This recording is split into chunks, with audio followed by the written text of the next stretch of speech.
Good morning students. बेटा last class में हमने demerits of bore atomic model पढ़ा था। That means bore atomic model जो था आपका वो फेल हो गया था क्योंकि वो केवल हाइड्रोजन और हाइड्रोजन के जैसे एटम पर ही एप्लीकेबल था और हाइड्रोजन से अलग जो हमारे 117 एलिमेंट्स होते हैं उनके लिए वो एप्लीकेबल नहीं था। और दूसरी चीज इलेक्ट्रॉन की ड्यूअल नेचर जो डी ब्रोगली ने एक्सप्लेन की थी और हाइजेनबर्ग का जो अनसर्टेनिटी प्रिंसिपल था वो उसे फॉलो नहीं कर रहा था। तो ये चीजें देखते हुए वो ये चीजें इन चीजों की कमी के लिए या कह लीजिए इन चीजों को एक्सप्लेन करने के लिए या फिर नए और मॉडल के फेलियर की वजह से एक नया मॉडल दिया गया जिसे हम वेव मैकेनिकल मॉडल या फिर क्वांटम मैकेनिकल मॉडल बोलते हैं। क्वांटम मैकेनिकल मॉडल और वेव मैकेनिकल मॉडल जो है वो डिफरेंट साइंटिस्ट ने दिया है। उसमें हाइजेनबर्ग, जॉर्डन, एम बोर्न,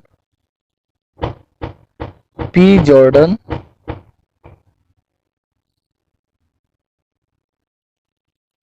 और Schrödinger.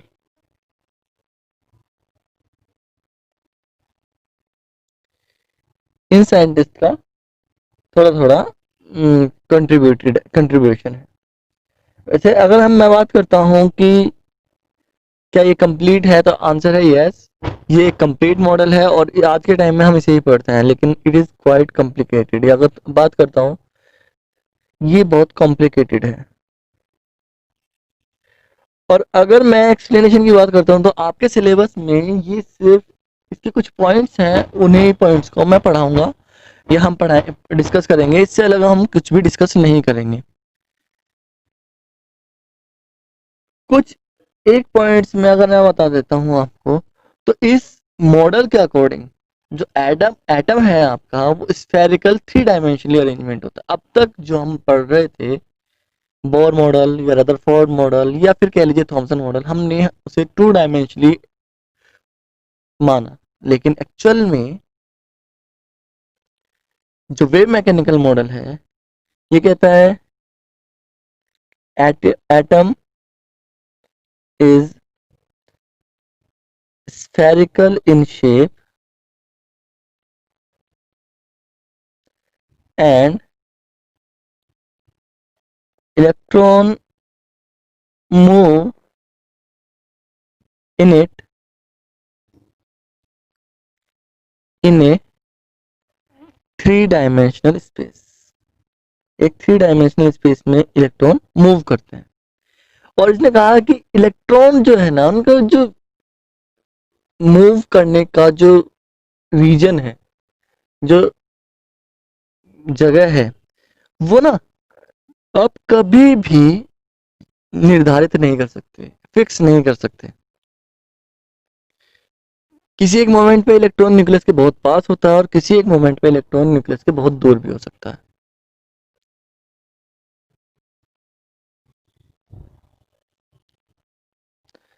There is no fix pathway to move electron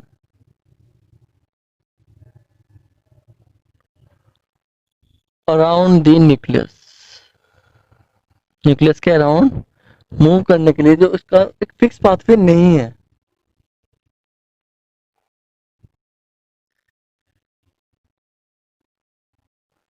electron can very close to nucleus at a time while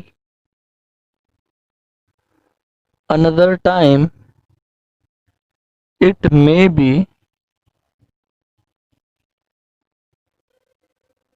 far away from nucleus। आपको ये चीज याद रखनी है। ये दो पॉइंट आपको बेटा याद रखने हैं।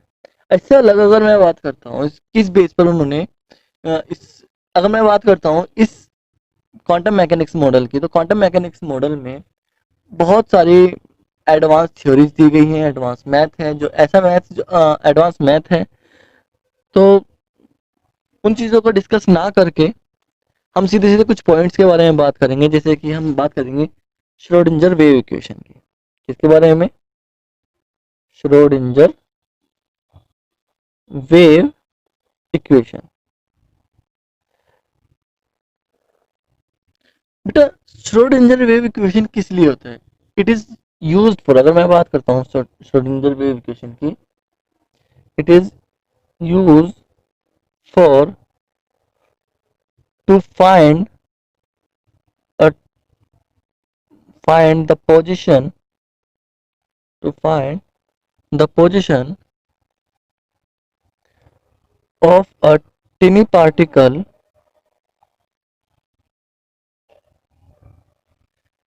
at a particular time, at particular time in three dimensional space. तो आप समझ रहे हो कि पहले उन्होंने मान लिया कि न्यूक्लियस के around electron three dimensional space में मूव करता है, और उसके बाद श्रोडिंजर वेव इक्वेशन दी गई है जो उस पार्टिकल को, इलेक्ट्रॉन को कह लीजिए, मूविंग पार्टिकल, उसकी पोजीशन के लिए एक पर्टिकुलर टाइम पर उस पोजीशन को फिक्स करने के लिए, फाइंड आउट करने के लिए दी गई है। तो श्रोडिंजर वेव इक्वेशन जो है बेटा, इसे हम बोलते हैं, जो दी गई है मैथमेटिकली अगर मैं बात करूं, वो है del square psi plus 8 pi square m upon h square E in minus V equals to zero, sorry E psi equals to zero. Clear है? यहाँ पर अगर मैं बात करता हूँ ई क्या, इन टर्म्स के बारे में बात करते हैं, तो ई क्या है? आपकी टोटल एनर्जी। ई है आपकी टोटल एनर्जी।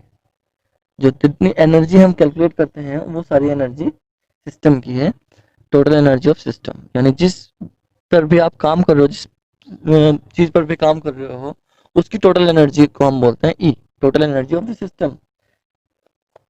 वी क्या है? वी आपकी पोटेंशियल एनर्जी है, पोटेंशियल एनर्जी। वी क्या है बेटा? वी है आपकी potential energy of system.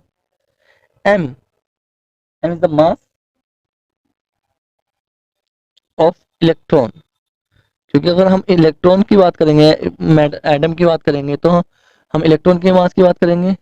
H आपका प्लांक कांस्टेंट है,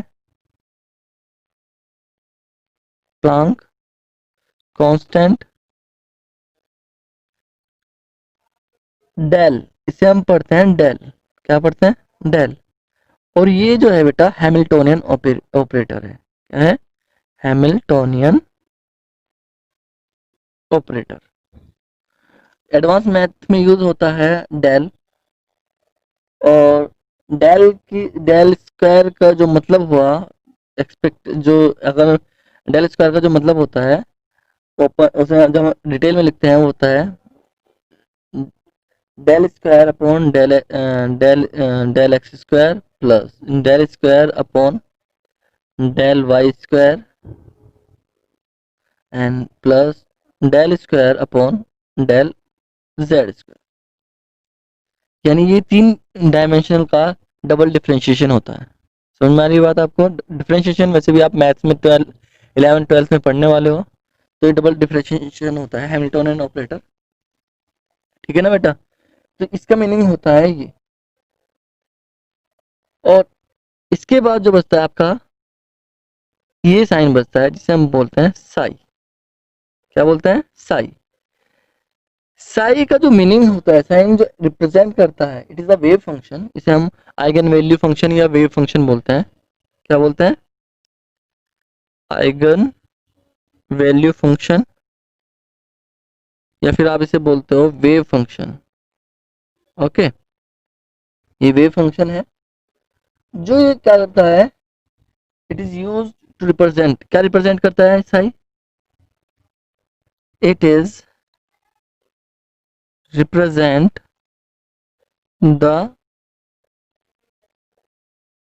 it is represent the amplitude of electron, it is used wave. तो ये कैसे यूज होता है बेटा? It is represent the amplitude of electron wave, electron wave के जो एम्पलीट्यूड होगा उसे उसे रिप्रेजेंट करता है। क्लियर है? इससे अलग बेटा आप एक और चीज पढ़ोगे कि भाई तो वे जो श्रोडिंगर वेव इक्वेशन सिर्फ आपको याद होनी चाहिए, लर्न होनी चाहिए आपके सिलेबस में, सिर्फ ये लर्न के इंट्रोडक्शन पार्ट है, तो आपके सिर्फ ये लर्न होनी चाहिए। हर जो इसमें टर्म दी गई है उस टर्म का मीनिंग और वो क्या रिप्रेजेंट करता है ये चीज आपको पता होना चाहिए। इससे अलग एक टर्म आप आगे भी पढ़ोगे, Sai square. Psi square, psi square क्या रिप्रेजेंट करता है बेटा? साइज ये रिप्रेजेंट करता है प्रोबेबिलिटी। क्या रिप्रेजेंट करता है? Probability to find the electron, electron के फाइंड होने की, इलेक्ट्रॉन इलेक्ट्रॉन ओके, इलेक्ट्रॉन के फाइंड करने की, जो इलेक्ट्रॉन की जो प्रोबेबिलिटी, जो कहीं जहां पर इलेक्ट्रॉन पॉसिबल है उसकी पॉसिबल जगह, उसे हम प्रोबेबिलिटी से रिप्रेजेंट करते हैं, साइज स्क्वायर से रिप्रेजेंट करते हैं। Is it clear? पहली चीज तो ये हो गया आपका। तो दूसरा जो कॉन्सेप्ट उन्होंने दिया था वो दिया था concept of atomic orbital. B जो पॉइंट हम पढ़ेंगे इसमें वो है concept of atomic orbital. Atomic orbital, atomic orbital का कॉन्सेप्ट दिया है इन्होंने। इन्होंने कहा कि भाई जो आपका इलेक्ट्रॉन है वो एक पर्टिकुलर एरिया में मिलता है।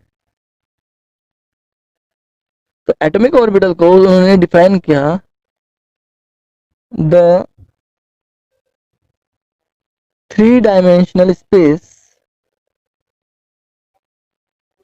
the 3-dimensional space around the nucleus,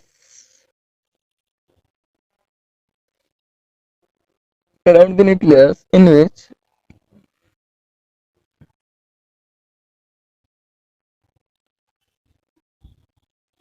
probability to finding an electron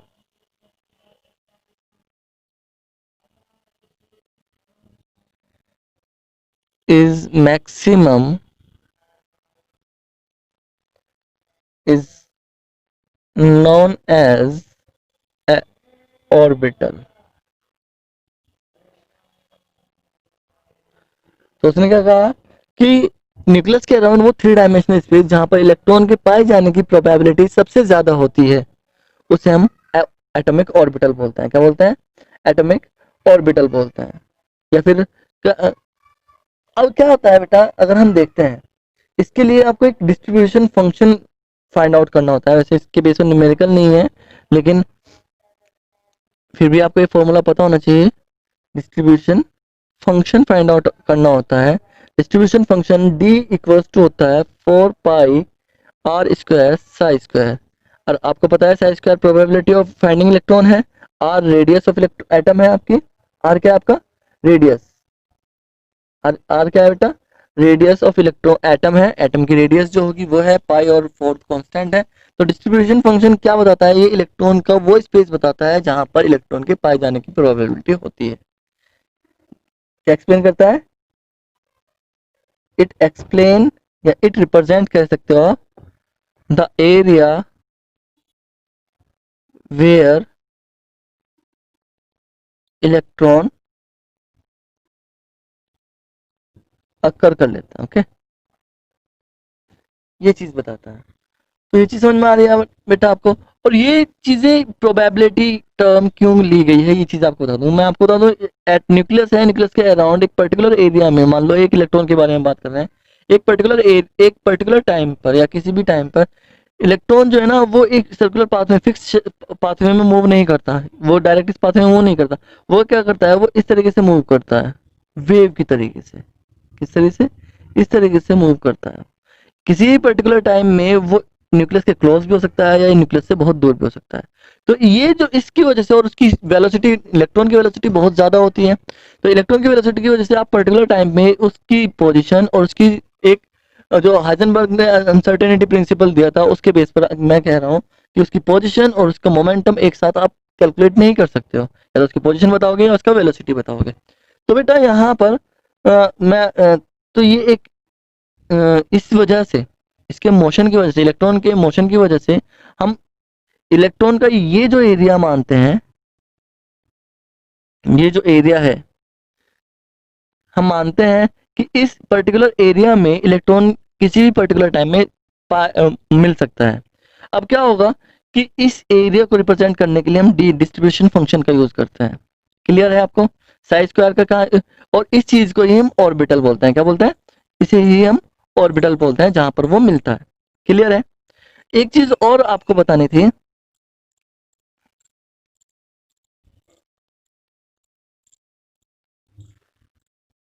अब क्योंकि इलेक्ट्रॉन जो है वो एक पर्टिकुलर टाइम पे नहीं है, वो किसी भी सेकंड में, किसी भी नैनो सेकंड में, या किसी भी टाइम में कहीं भी हो सकता है। तो हम इस चीज को डॉटेड डॉट से रिप्रेजेंट करते हैं, और डॉट डॉट का मतलब होता है कि एक पर्टिकुलर टाइम में इलेक्ट्रॉन यहाँ यहाँ यहाँ कहीं भी हो सकता है। तो इस चीज को हम बोलते हैं इलेक्ट्रॉन क्लाउड। क्या बोलते हैं? Electron cloud. तो इलेक्ट्रॉन क्लाउड क्या है? इलेक्ट्रॉन क्लाउड क्या है? इलेक्ट्रॉन क्लाउड न्यूक्लियस के अराउंड एक नेगेटिव चार्ज का एक पॉइंट, नेगेटिव पॉइंट्स का, नेगेटिव चार्ज का एक रीजन होता है जिसमें इलेक्ट्रॉन मिलता है। समझ में आई बात? It is the negative charge region where electron find out. समझ वाली बात आपको? तो इलेक्ट्रॉन क्लाउड पढ़ते हैं ऐसे हम। तो ऑर्बिटल आपको समझ में आ रहा है? तो एक टर्म बोर्ड ने दी थी ऑर्बिट, एक टर्म दी है ऑर्बिटल। आपको ऑर्बिट और ऑर्बिटल में डिफरेंस पता होना चाहिए। ऑर्बिटल जो है बेटा एक थ्री डायमेंशनल स्पेस है न्यूक्लियस के चारों तरफ, जहां पर इलेक्ट्रॉन पाया जा सकता है। ऑर्बिट क्या है? वो एक सर्कुलर पाथवे है जिसमें इलेक्ट्रॉन मूव करता है। क्लियर है आपको? थर्ड जो नंबर दिया था वो दिया था क्वांटम नंबर्स। थर्ड जो पॉइंट है जो हम पढ़ने वाले हैं क्वांटम मैकेनिक्स में, वो है क्वांटम नंबर्स। क्वांटम नंबर्स बेटा हम नेक्स्ट क्लास में करने वाले हैं। क्वांटम नंबर्स मैं आपको जनरली बता रहा हूँ, चार होते हैं। वो शेल, सब शेल, ऑर्बिटल सबको रिप्रेजेंट करते हैं। किस चीज़ को रिप्रेजेंट करते हैं, कैसे वो रिप्रेजेंट करते हैं, ये हम नेक्स्ट क्लास में करेंगे। तो आज के लिए इतना, बाकी हम नेक्स्ट क्लास में करेंगे। Thank you.